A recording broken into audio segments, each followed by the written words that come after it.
Para estar al corriente de todos nuestros episodios, síguenos a través de la plataforma donde escuches tu podcast, a través de redes sociales o visita nuestra web politicosaparte.com.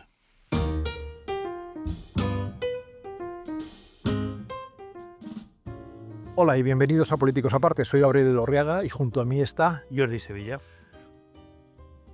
Bueno, hoy tenemos el privilegio de contar nuevamente con Jorge Ferreira en Políticos Aparte. Es el primer invitado que repite, lo cual yo creo que ya es una nota de distinción que es Casi que hacérselo ver por parte. No, por eso es importante, ¿no? Nuestros oyentes más veteranos, nuestros mejores seguidores recordarán que allá por el pasado mes de marzo tuvimos ya una conversación muy interesante sobre meritocracia compasiva y su libro sobre la banalidad del bien.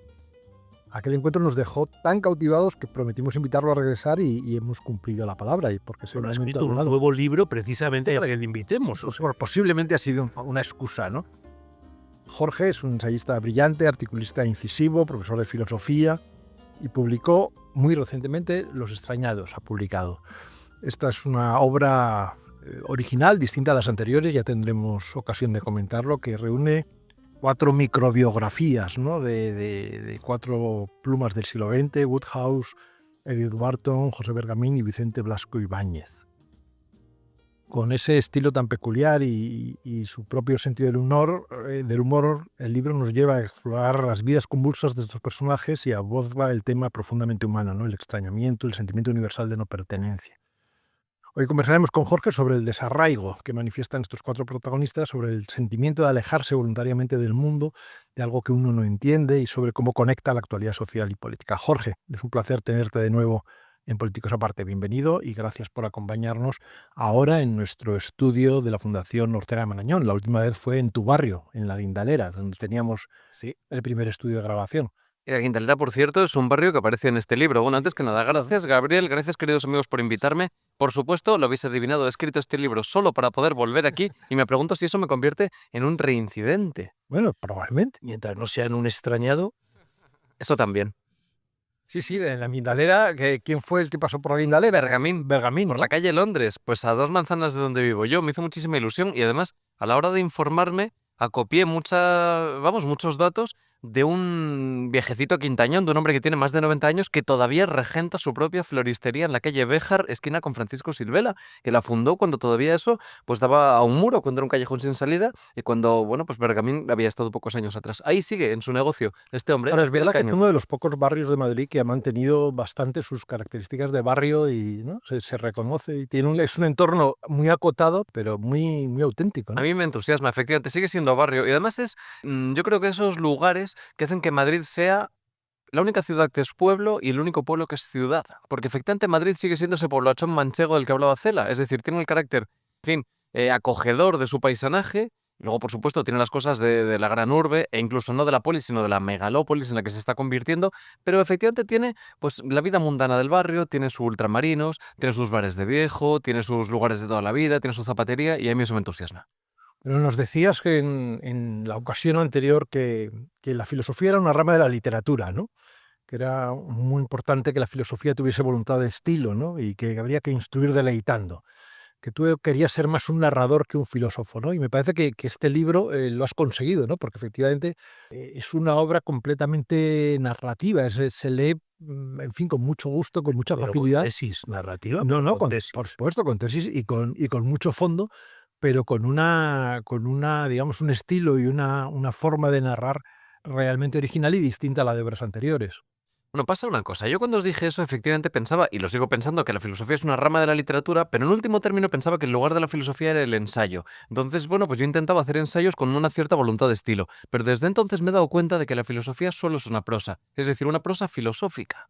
Pero este libro me he encontrado con un dilema, y es que a la hora de hablar del extrañamiento no me valían los exiguos cauces del ensayo filosófico y tenía que ir a la narración, por un motivo de peso, porque el extrañamiento no admite explicaciones, porque el extrañamiento no admite una tesis, solo puede ser narrado, solo puede ser mostrado, solo puede ser contado. Entonces, Jordi, yo estoy de acuerdo contigo a medias. Hay una tesis, pero es una tesis que no termina de esclarecerse. Mira, hay una cosa que O sea, que también no es que yo no lo haya entendido, sino que voluntariamente tú no lo has querido dejar claro. Creo- Lo entiendes por extrañamiento. Creo que has entendido, Jordi, si me lo permites, lo que has querido entender. Y me explico. El prólogo ofrece una tesis algo, algo vaporosa, algo vaga, para que, en fin, lo que decía Humberto Eco de la obra abierta, ¿no? Que sea el lector el que termine de cerrarlo. Yo hay una cosa que no había entendido hasta ahora, que dice Borges en el prólogo de Inquisiciones. Dice, el prólogo es el lugar en el que el autor es menos autor. Eso parece la típica voluntad borgiana, ¿no? Pero lo he entendido, porque generalmente en los libros de filosofía tienes que ofrecer la tesis al inicio, y yo aquí no lo he hecho. Aquí he ofrecido 3 páginas de invitación hablando de más o menos qué es ser un extrañado, pero no he terminado de precisarlo. Sí, hay una cierta tesis, efectivamente, pero menos tesis de lo que sería habitual en mi caso, ¿no? Porque me hubiera gustado que el extrañamiento fuera, y creo que más o menos se ha conseguido, un test de Rorschach en que los lectores lancen su propia biografía, es decir, que se reconozcan aunque sus particularidades sean muy diferentes, porque el extrañamiento se dice de muchas formas. ¿Por qué no lo haces tú? ¿Por qué no nos das tú a raíz de la reflexión que has hecho sobre el fenómeno, el hecho, no sé cómo decirlo, del extrañamiento y cómo lo cuentas a través de estas 4 biografías de 4 extrañados? ¿Cómo definirías tú el extrañamiento? O sea, Pues ¿cuál mira, es tu lectura de ese test de Rothschild? yo te diría que el extrañamiento es una sensación que todos hemos albergado, y aquí a lo mejor me tiro a la piscina, pero yo diría que todos lo hemos sentido, sobre todo en la adolescencia, que es esta sensación de estar fuera de lugar, de ser como teselas que no terminan de encajar en un mosaico, de ser personas que aunque seamos, al menos es mi caso, es una persona extrovertida, es una persona a la que le gusta, en fin, la cháchara y la conversación ligera y estar incluso con desconocidos, a pesar de eso, muchas veces me he sentido solo y me he sentido fuera de lugar. Entonces esta cosa de ser como un pulpo en un garaje, de que no has encontrado tu verdadero sitio, o de que incluso aunque estés con los tuyos, te pasa como el Child Harold de Lord Byron, ¿no? Iba con ellos, pero no era uno de ellos. Esa sensación yo creo que todos la hemos sentido en algún momento. Con lo cual el extrañado no es necesariamente un intempestivo, no es un extemporáneo, no es un alienado, por supuesto que no. Tú puedes a lo mejor sentir que no estás en el lugar que te es propio, incluso aunque no estés exiliado. Yo el primer título que barajé para este libro fue El exilio feliz. Y afortunadamente vino Javier Goma y lo he visto de la cabeza. Efectivamente, ¿por qué no son exiliados? No son exiliados. Podrían serlo si estirara el concepto, pero podría también trivializarlo, que es de lo que me alertó Goma. No trivialices el concepto de exilio. ¿Hay un exiliado interior o un exiliado doméstico que se queda en su casa? Hombre, muy sui generis, ¿verdad? Pero no es extrañado, porque normalmente el exiliado lo exilian y el Efectivamente. extrañado se extraña, ¿no? Eso Creo es. que esa es una diferencia no menor, ¿no? Por tanto, Estoy completamente de acuerdo, es justo eso. y de todas maneras yo creo que es verdad lo que tú has dicho. Yo lo sentí conforme leí el prólogo y leía las biografías, esa sensación de que todos en algún momento hemos dicho, ¿y qué pinto yo aquí? ¿Qué hago yo aquí? ¿No? ¿Qué tengo en común con esta gente? ¿No? A mí eso me ha pasado en muchas ocasiones, que dices, bueno, estoy con un montón de gente con los que lo único que tengo en común es pues haber hecho una oposición o pertenecer a mi partido político, ¿no? Pero poco más. Realmente cuando empiezas a rascar te das cuenta que poco más, ¿no? Pero eso, en la medida en la que te pasa poco, pues yo no me atrevería a decir que eres un extrañado, sino que tienes extrañamientos. Pero sí que hay gente que se siente vitalmente descolocada. Y ese sí que sería un extrañado. Entonces, en mi análisis del test de Rothschild que decías, ¿no? Es decir, gente que sencillamente pasa la vida, y pueden ser gente muy inteligente, pueden ser gente brillante, pueden ser escritores conocidos como los que tú retratas, pero que no acaban de saber muy bien yo aquí qué pinto, ¿no? ¿Tú notas también esa diferencia entre que te invitan a una fiesta y dices yo aquí qué pinto, o que te han invitado a una vida en la que dices yo aquí qué pinto, ¿no? Sí, por supuesto. Bueno, yo diría además que el extrañamiento no depende de la circunstancia, que eso sí, efectivamente es Es el una actitud exilio, personal sino que es también una a actitud, veces. yo te diría incluso una cosa caracteriológica. Sí. Yo lo vi, por ejemplo, investigando sobre Bergamín, que por cierto caí en el error de, bueno, pues no sé, elucidar qué motivos lo habían llevado para tomar las decisiones que tomó, bastante reprobables para ser, sobre todo al final. ¿Por qué un niño bien de la burguesía malagueña, criado en el centro de Madrid, por qué acaba puño en alto en los mítines de Ribatasuna en los años de plomo? Bueno, pues cometí el error de buscar explicaciones filosóficas, políticas, Racionales. racionales y sobre todo muy sesudas. Y al final la explicación era la más prosaica, que era la personal y la más ramplona y la más obvia, ¿no? Pero en cualquier caso, el caso de Bergamín demuestra que el extrañado lleva en sí el extrañamiento porque es parte de su carácter. Bergamín acomete 3 exilios y nunca encuentra su lugar ni siquiera cuando vive en un palacete en París, ni siquiera cuando en Montevideo le dan palmas, ni siquiera cuando es una estrella en México y es un editor reverenciado por todos, porque el problema, por así decirlo, lo lleva en sí mismo. Cuando encuentra El Dorado, su Shangri-La, cuando encuentra el lugar en el que parece que todas las piezas se recomponen, que es el País Vasco, que es San Sebastián, también tiene que comparecer ante la justicia porque también lo llaman a declarar por un artículo incendiario que he publicado, ¿no? O sea, fíjate, incluso en ese lugar que a su juicio era el resistente al poder, y ese País Vasco que él había idolatrado, donde estaban las esencias de lo auténtico, etcétera, etcétera, con 83 castañas a cuestas, lo llevan a declarar a la audiencia de San Sebastián y se entera, que esta anécdota, por cierto, me entusiasma, de que el fiscal pide 7 años de pena y él dice, vaya, no sabía que me quedaba tanto tiempo de vida. Oye, me voy a lanzar a la piscina. ¿Tú crees que esa actitud, creo que lo has definido, de extrañamiento, se explicaría más a través de Freud y del psicoanálisis? Pues te confieso, Jordi, que no lo había pensado. No se me había ocurrido hasta ahora.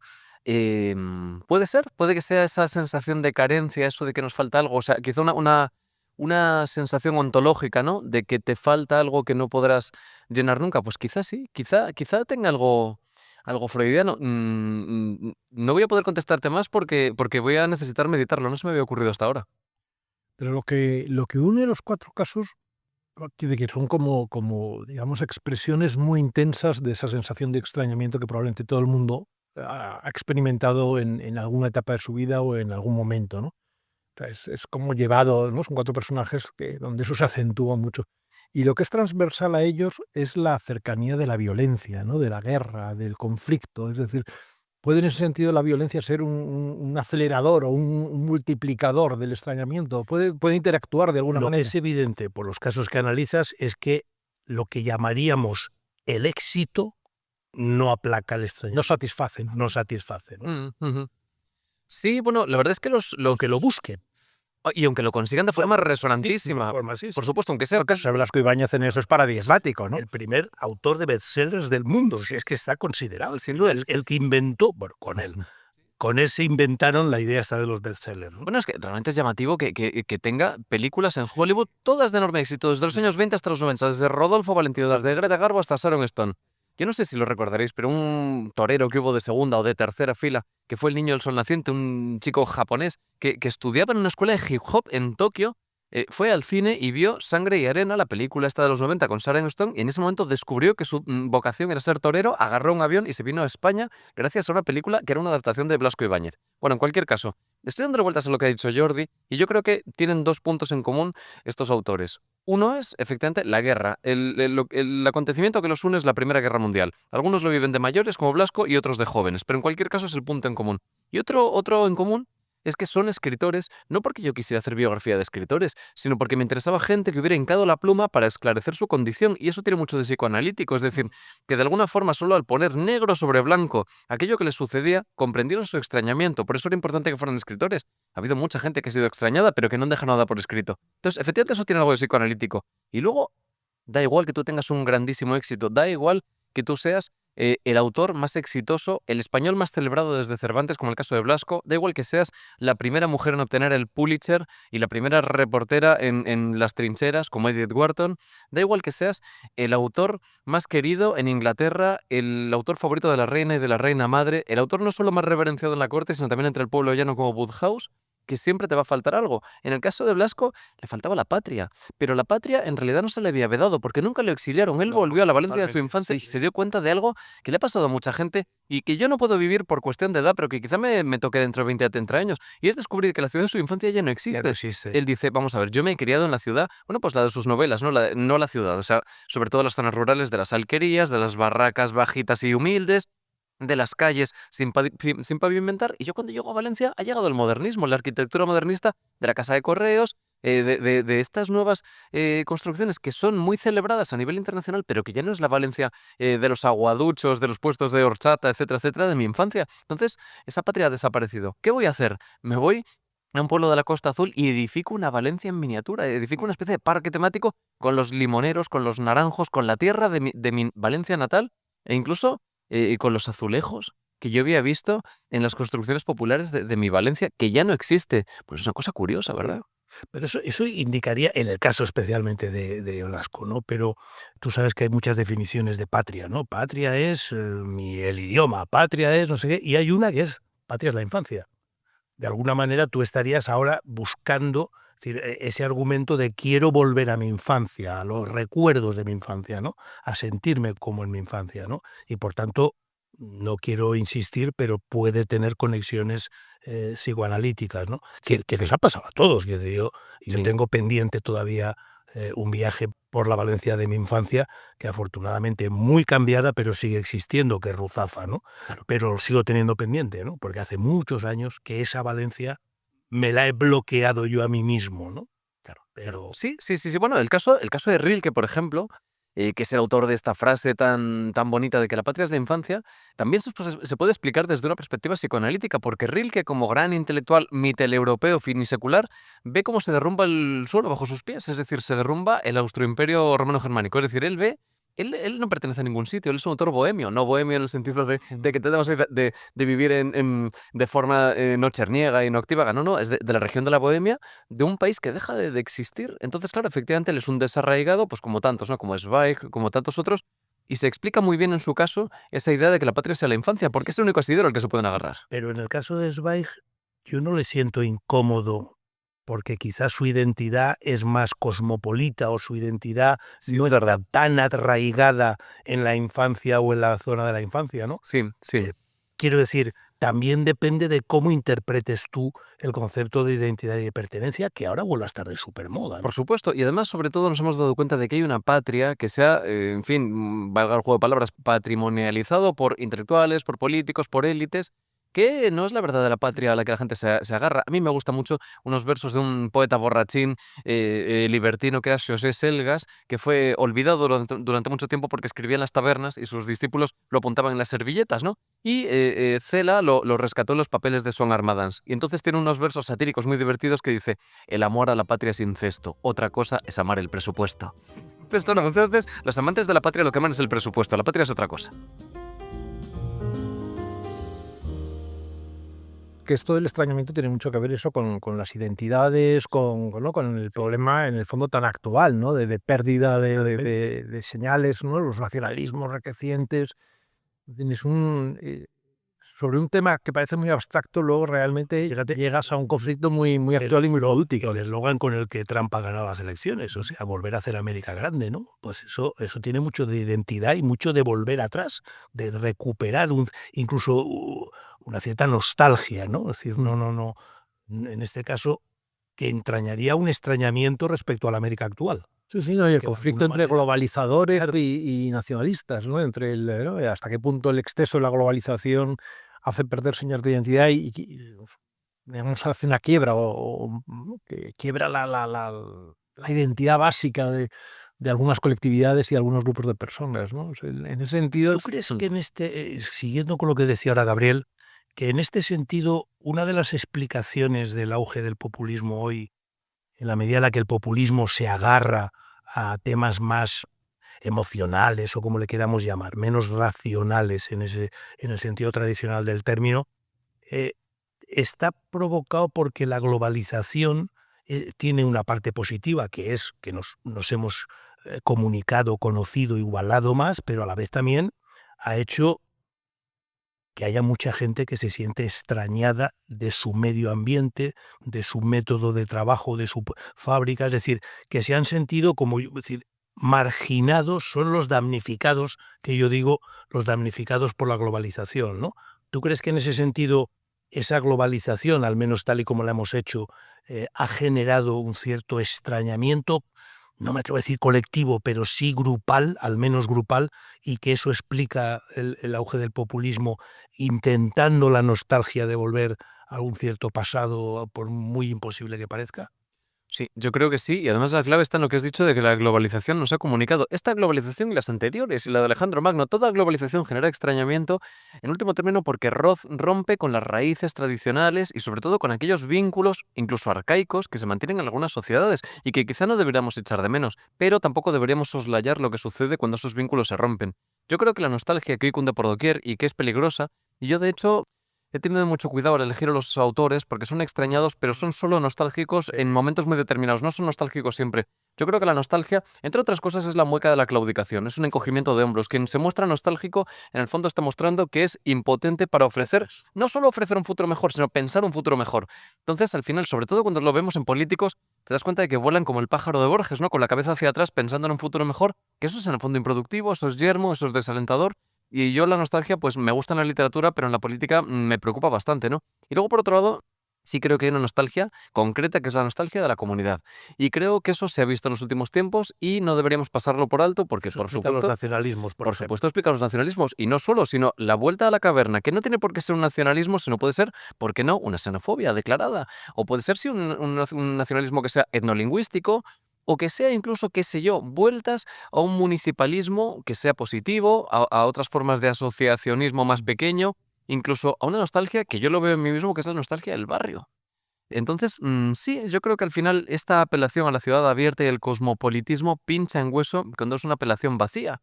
Y también hay que tener en cuenta que esta nostalgia de la comunidad muchas veces echa en falta una comunidad que no existió, que es la comunidad inmanente, que es la comunidad comunional en la que todo el mundo se quería mucho y estaban unidos. Mentira, la nostalgia del pueblo. Totalmente. Realmente yo hay un problema de aceleración, ¿no? Porque de que yo creo que también el extrañamiento lo provoca la rapidez del cambio, ¿no? De los cambios. De los cambios. Que no solo han ocurrido ahora, quizá ahora van mucho más rápido, pero en el siglo XX también hubo bastantes cambios importantísimos, ¿no?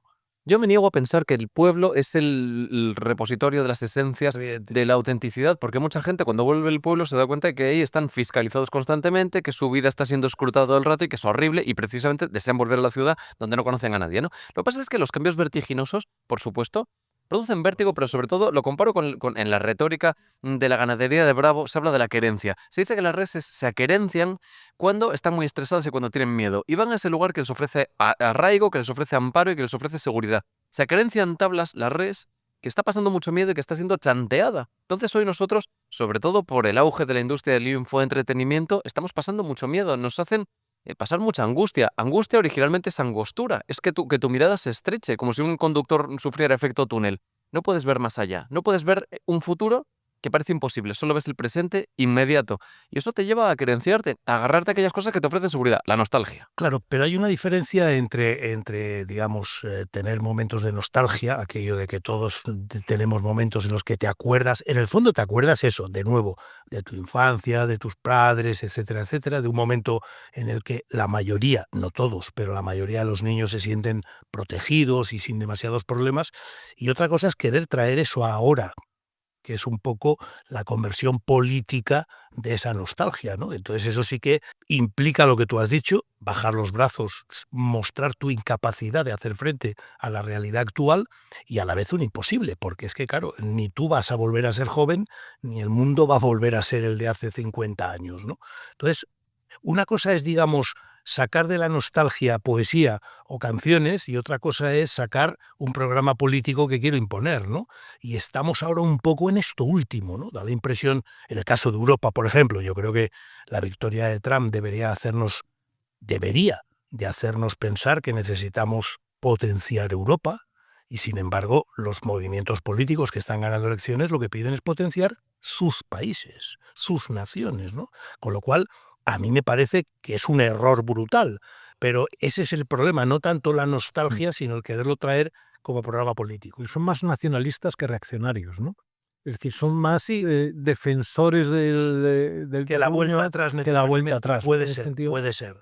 Sí, Sí, sí. Hombre, yo siempre he pensado que efectivamente esta nostalgia políticamente es un imposible, pero empiezo a intuir que no es así. Y eso es lo peligroso, porque efectivamente moviliza, ¿no? Y sobre todo, oye, que a lo mejor es posible llevarlo a cabo y ahí deberíamos echarnos a temblar. Cuando se habla de volver a hacer América grande, en realidad se vuelve la vista a los años 50, a esa América blanca, cristiana, etcétera, etcétera. Y oye, a lo mejor esas ideas tan bonitas van acompañadas, qué sé yo, de deportaciones masivas. Entonces ya cuando se está recrudeciendo la retórica en torno a los inmigrantes, a lo mejor hay gente que sí se ve en condiciones de hacer ese país más homogéneo. A veces cuando se mira incluso a Hungría, ¿no? O sea, en el fondo se está tratando de buscar países homogéneos en lo étnico y en lo religioso. O sea, sí debería preocuparnos.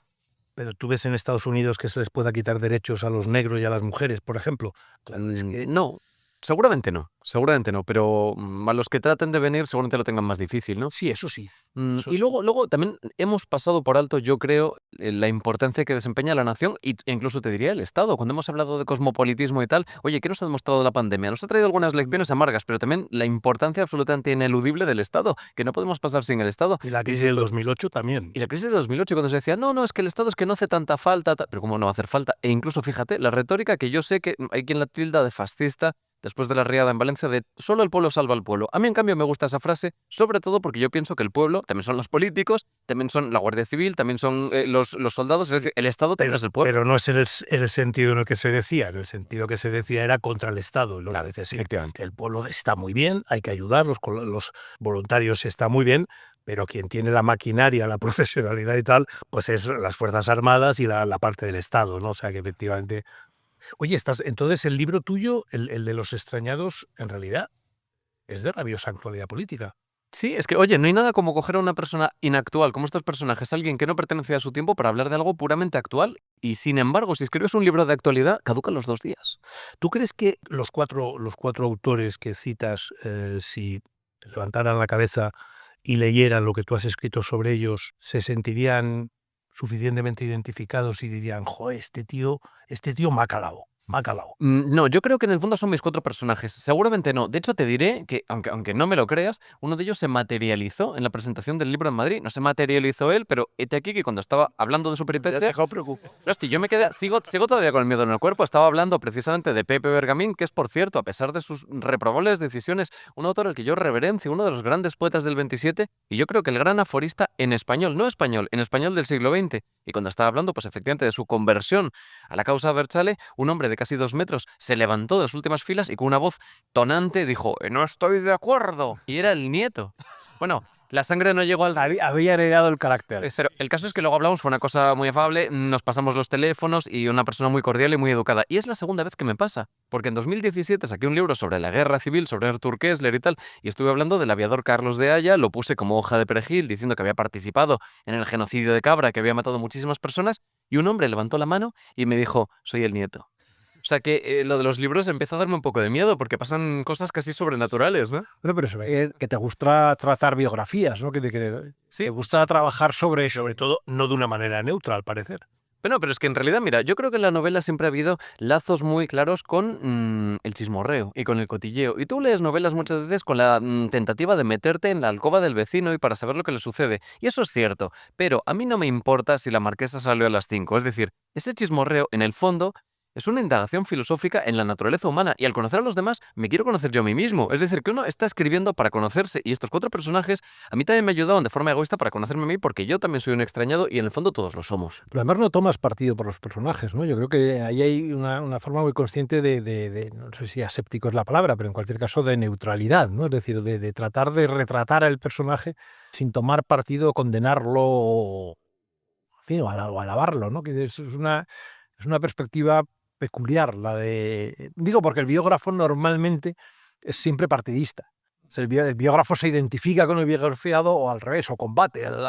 Aquí no, aquí las 4 biografías son como muy asépticas. Mira, Gabriel, yo es que cuando estaba escribiendo el libro, varios amigos me dijeron que no metiera a 2 autores, que no metiera a Blasco y que no metiera a Bergamín. Me decía, Bergamín va a decepcionar a tus lectores de derechas porque es un hombre que, fíjate lo que hace al final, o sea, en una época en la que ETA mata a 1 o 2 personas por día, lo que hace. Y otros me decían, no metas a Blasco, que capitaneaba marchas en las que se prendían fuego a conventos y era un anticlerical de pura cepa. Pero vamos a ver, ¿comprendernos justificar? O sea, pero yo tengo que cerrar filas con ellos en todas sus decisiones. No hay ninguna persona en el mundo con la que concuerdes al 100%. Y en cualquier caso, son 4 escritores que me han regalado horas de esplendor y exuberancia, que he disfrutado mucho con ellos. Un acierto, ¿no?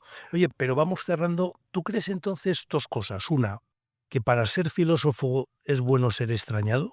Es decir, tener esa perspectiva, como diría Ortega, y estamos en la Fundación Ortega Marañón, una perspectiva diferente, propia y rara en términos globales para poder aportar y ver algo que los demás no ven. Y por otra parte, ¿tú crees que en este momento, es decir, hoy, en la actualidad política, literaria de España, ves a alguien que dices, uy, dentro de 10 años, si escribo otro libro sobre extrañados, lo meteré?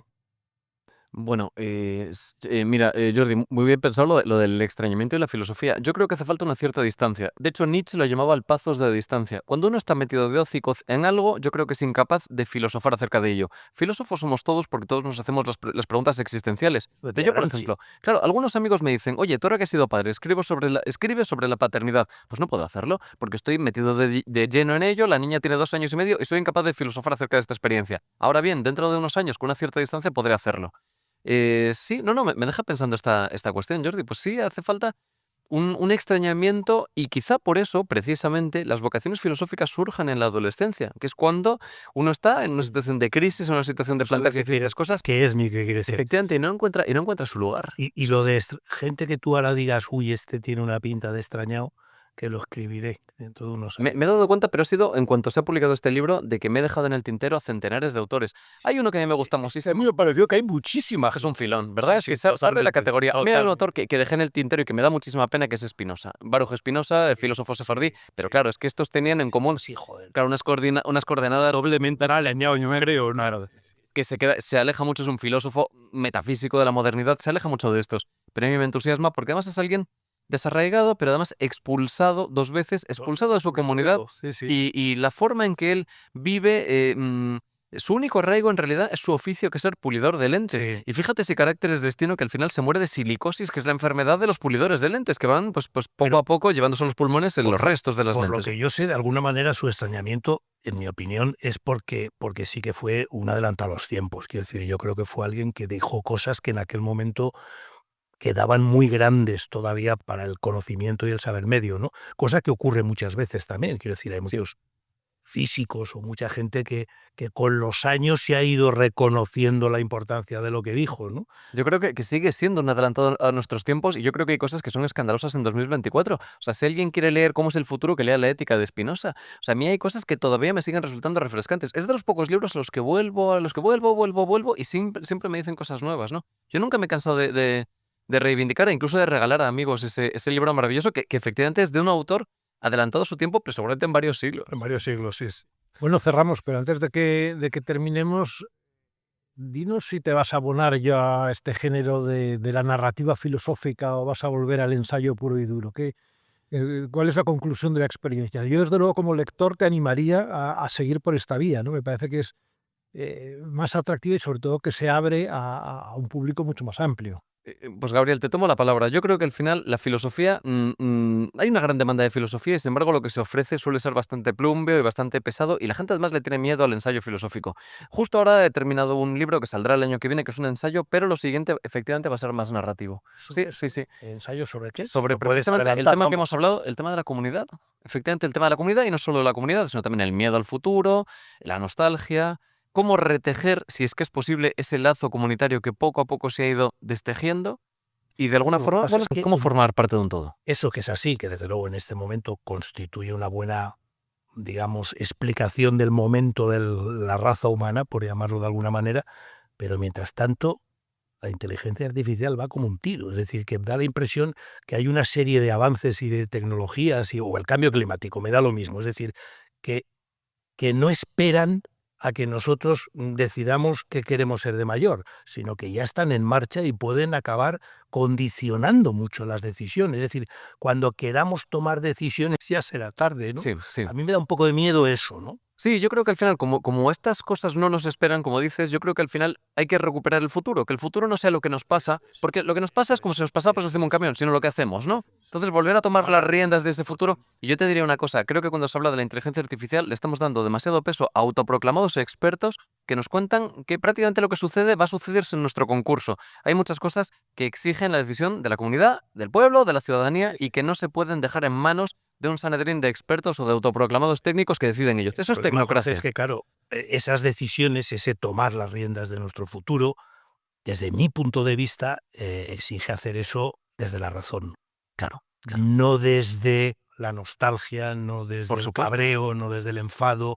Y te diría desde la ilustración. Jordi, yo creo que al final el gran peligro que hay ahora mismo para la democracia no es, como se dice, aunque sea un peligro, el auge de los extremismos, el populismo, sino fundamentalmente lo que podríamos llamar la tecnocracia, que es la labor de zapa de la antipolítica. Por ejemplo, que ciertas cuestiones queden vedadas o que sean regalía exclusiva de ciertos expertos. El mandato de la Ilustración, que a mí me parece que está todavía vigente, es que el saber te emancipa, te libera, te rompe las cadenas del oscurantismo, de lo que sea, ¿no? Sin embargo, hoy es todo lo contrario, y eso es lo peligroso. Ya no es que el saber te libere, sino que como es tan especializado, tan concreto, te va arrojando como si fueran cadenas. Con lo cual, hay ciertas cuestiones de las que solo puede hablar el experto. No, de esas cuestiones hay que iluminar a la ciudadanía y hay que acercarles. Yo creo que hemos caído, al menos en estos últimos tiempos, con algunas de estas cosas, y lo digo y lo creo, en lo que se llamaba el despotismo ilustrado.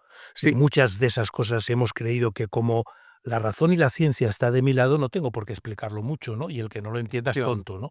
Y el pueblo, entre tanto, se echa en brazos de los antivacunas, del negacionismo climático, del terraplanismo, claro, efectivamente, por no haber hecho pedagogía. Claro. Y a veces transaccionar, a veces gestionar lo que es llevar un proyecto tan importante como puede ser los cambios que aconseja luchar contra el calentamiento global o adaptar la inteligencia artificial a nosotros mismos, exige cambios muy importantes y que requieren comprensión, requieren negociación, requieren acuerdos y requieren algo que yo creo que las democracias no hemos sabido hacer en los últimos años, ¿no? Y luego, Jordi, el pueblo es mucho más sabio de lo que parece y tiene más interés por saber. Tú lo has visto, tú has publicado libros de economía que han funcionado muy bien. Y todavía pensamos que no, en realidad es que la gente no quiere mucho nivel porque se agobian. Mentira. En el periodismo todavía se cumple ese soneto que a mí me gusta mucho de Lope de Vega que dice, como las compra el vulgo es justo, hablarles en necio para darles gusto. Eso es mentira. El público no quiere fake news, no quiere que le cuentes tonterías, no quiere que le hables en necio. Cuando tú elevas, y yo eso lo he visto, cuando tú elevas el nivel y haces las cosas, aunque sean más complicadas, más enjundiosas, la gente lo compra todavía más. Entonces no es verdad que la gente no quiera nivel. Bueno, pues quedamos a la espera de los próximos libros, ¿no? Yo creo que ya hemos inaugurado una tradición que debe continuar en el futuro. O sea que muchísimas gracias, Jorge. Gracias a Y te vosotros. esperamos para la próxima. Pues qué honor y qué alegría. Aquí estaré.